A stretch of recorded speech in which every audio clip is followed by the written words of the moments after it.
When I first saw her message, I had to read it twice to be sure my eyes weren't deceiving me. Back on Monday. I'll explain later. That was all my wife, Clara, had written.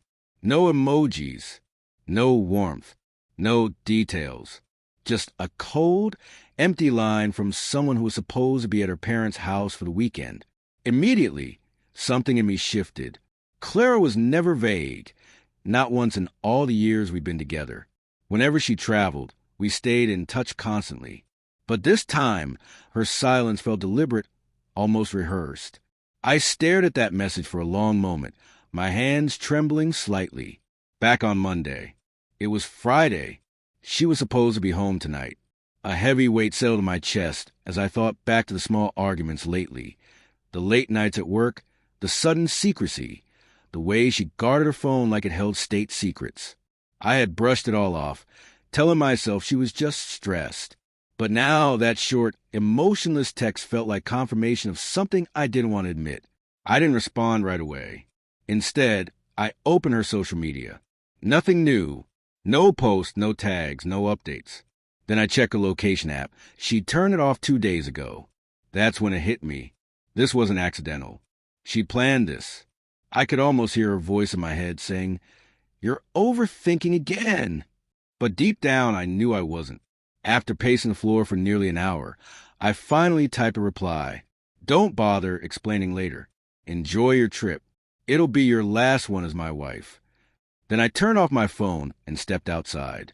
The air was cold, heavy. My chest felt tight, but oddly calm, the kind of calm that comes when you stop pretending everything's okay. When I power my phone back on 20 minutes later, 12 missed calls appeared on the screen. Then it rang again. I ignored it. Then again, and again. She didn't stop for nearly an hour. Finally, I picked up, not because I wanted answers, but because I couldn't stand the sound anymore. "Daniel, please, just listen," she cried the moment I answered. Her voice shook, raw and panicked. Nothing like the composed tone she used during our arguments. "It's not what you think. I swear I can explain everything."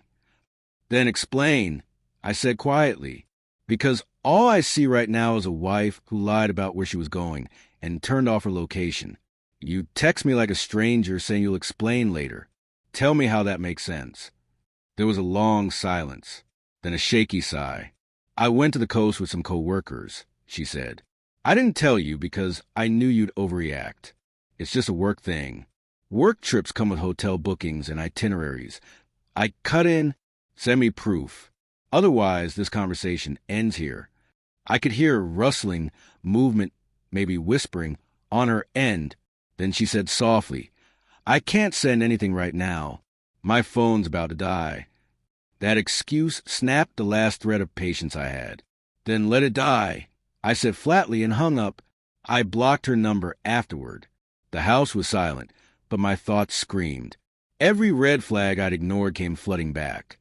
The new co-worker she never introduced, the sudden need for space, the switch to paying with cash instead of cards.